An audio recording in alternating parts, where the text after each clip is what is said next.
Little turd monster. He loves peanut butter.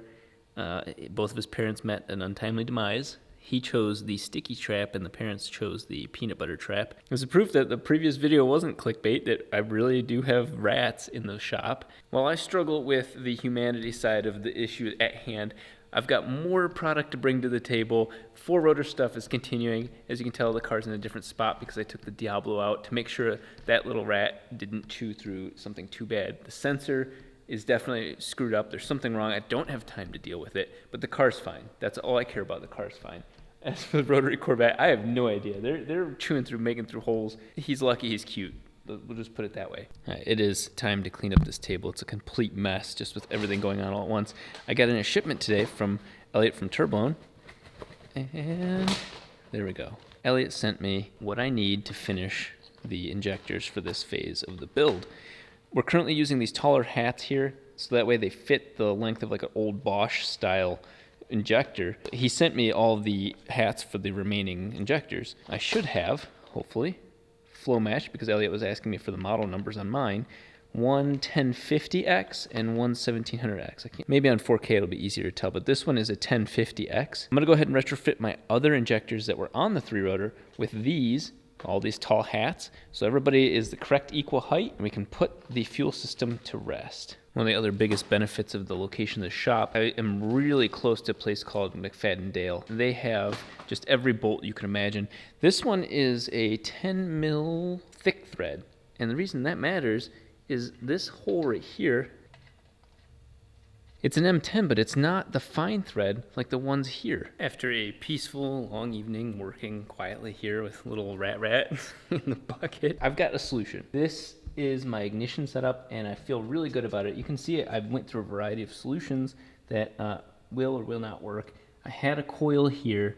It just wasn't meant to be. And the reason, one of the biggest reasons why that matters so much to me is this right here. That's going to be the master ground spot. I want to be able to clearly visually see that that has not come loose or had any sort of issues. That is very important to me. That is a quick and easy thing to inspect. That means I have another coil hidden somewhere in here.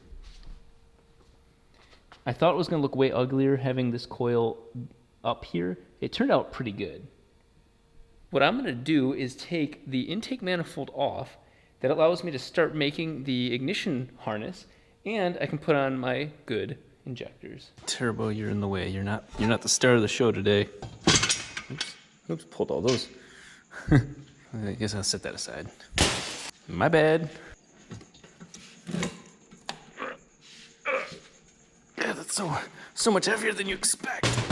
As I said earlier in the previous video, it kind of sucks that these hit right there both ways. If anything, they really do need to be taken down a little bit, because that barely seals. Let's pop that back on there. A baggie of injectors. Grabbing the last two injectors off of the secondary rail from the 3-rotor. These should be the 1700s, and they are. 1700s, it's going to get confusing very quickly. 1700, 1050, 1050, 1050. That's a 1050. 1700. I also asked for extra boots. It's weird to be in a project where it's cheaper to buy more, like one extra, because of the time lost if you mess that up. Let's take these off, little baby hats. These injectors are way smaller than you realize. Get right to it. That was easy. I'm gonna get these clean before we fire it up. But this is something else that needs to be fixed. These work well on the 3-rotor with this little hat as such. Nice clean way of doing it, all done by full function. But these are not gonna work on this rail here. That's just too big of a hole. I got extra O-rings. There it is, a little naked baby. Let's go ahead and put the correct O-ring on. Also, if you notice, I'm actually being very careful of that center piece right there. That's very, very important not to handle improperly.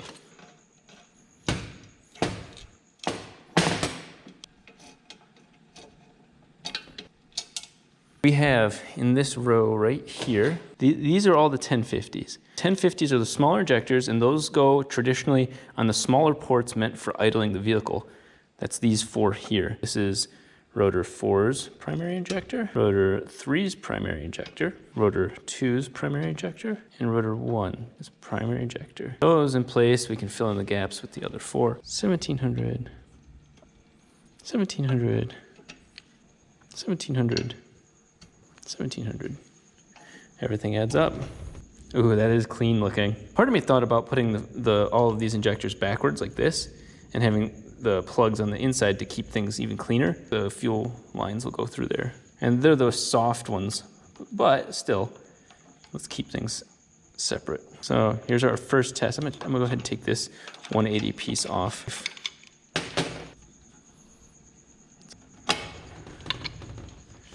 This is the side you don't want messing up. For those of you wondering, I did grease these earlier. I just don't remember how much earlier. It doesn't feel like it at all.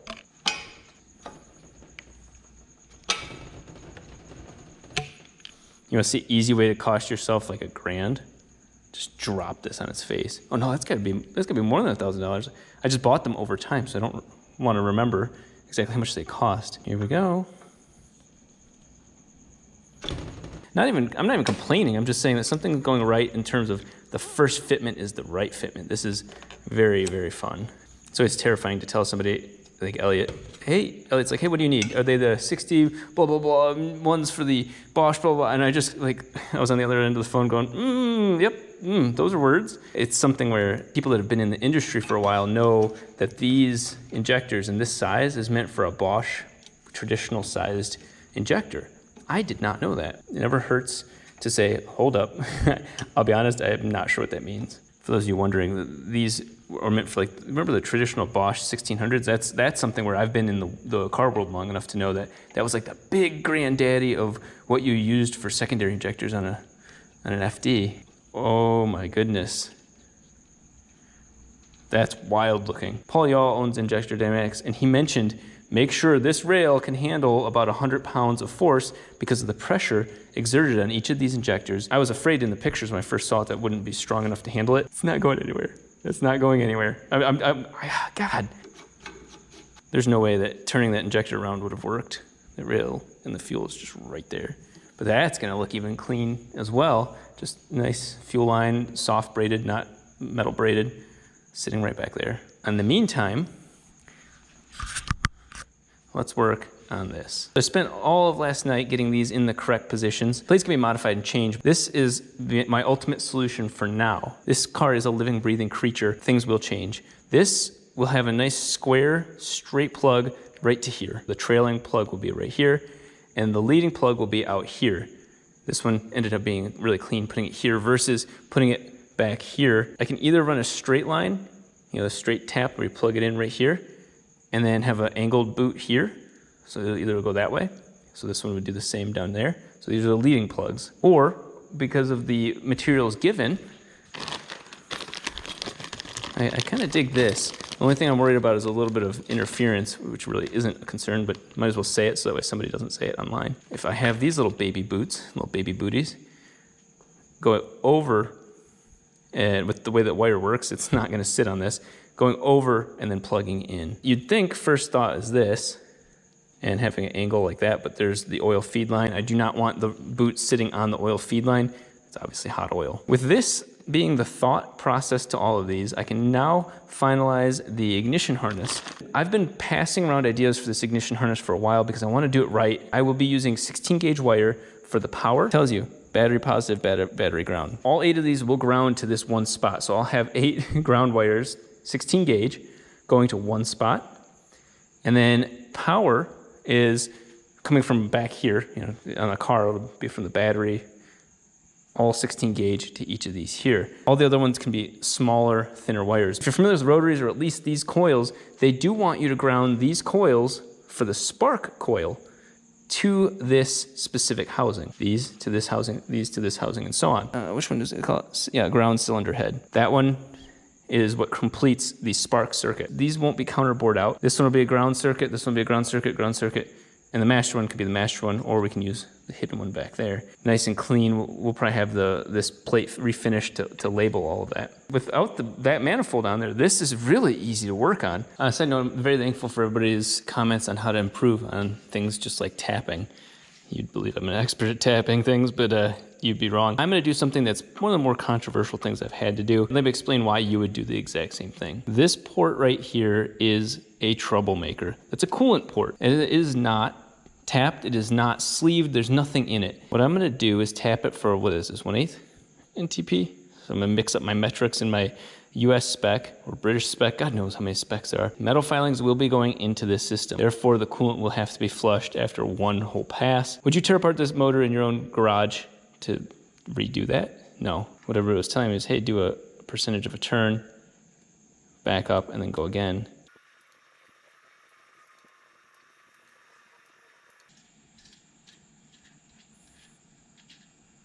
One of two things can occur. One is I'm just gonna use the little port to block it off. Here's the little plug. Or if I, for any reason, need to get coolant in or out of the motor at that spot, I have this at my disposal. Very, very nifty. For now, though, it gets the plug.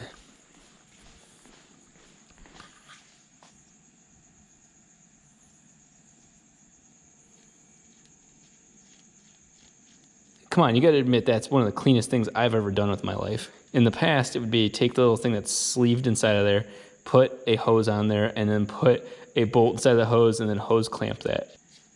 Dare I say that almost looks professional? No, we can't say that on this channel.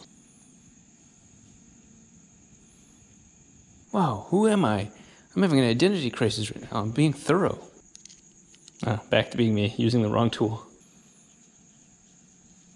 I stopped at the right spot, because look at that. It's a little countersunk, not the coolest, but it is definitely out of the way. I found this in my toolbox, so it must have been from the 3-rotor at some point. That is a oil line, and that does come from the regulator side of things. I might figure out which metric thread this is, and then just make a cap for that, or leave this piece on there and cap this AN line. So I think that's an 8. For me, this has been the best part of an expendable way of making an excellent wiring harness. This $2, whatever, $4 maybe, in cable ties, zip ties. Do not be afraid to just use them, throw them out, cut them. That is so handy. What you're seeing here is my own weird ass way of setting things up. Can't really have to worry about guesswork when it's right here.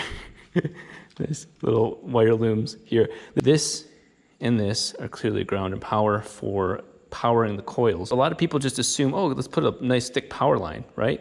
Well, power works in a full circuit, so the ground has to be equal, otherwise you're kind of wasting your time. Not fully, but you are kind of wasting your time. Ultimately, each of these are going to ground to the master ground right here. What I'm gonna do is start my coil based off of this, like the knot will be right here. Well, I'm gonna oversize this first one because things might change.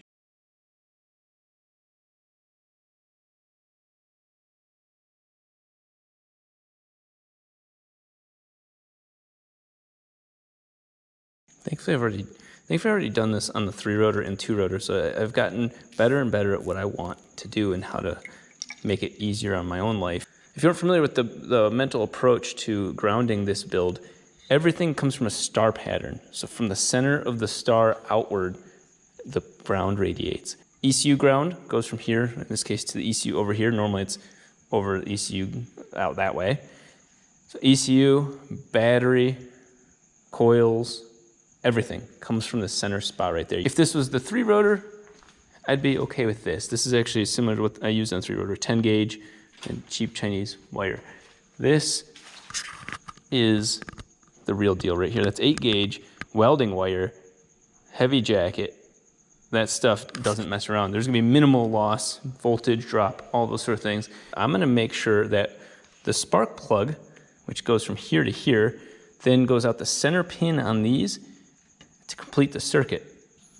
And these are super crucial to me. They're not the ones powering the coil, but once the coil's powered, when it discharges it, you get a good spark, that's coming through these wires, essentially. And finally, thank God I've been doing YouTube for a while, because being able to juggle YouTube, talking to you guys, and logically controlling this disaster would be impossible. I'm noticing some things take shape. First of all, these front coils, it's going to have to plug in like this.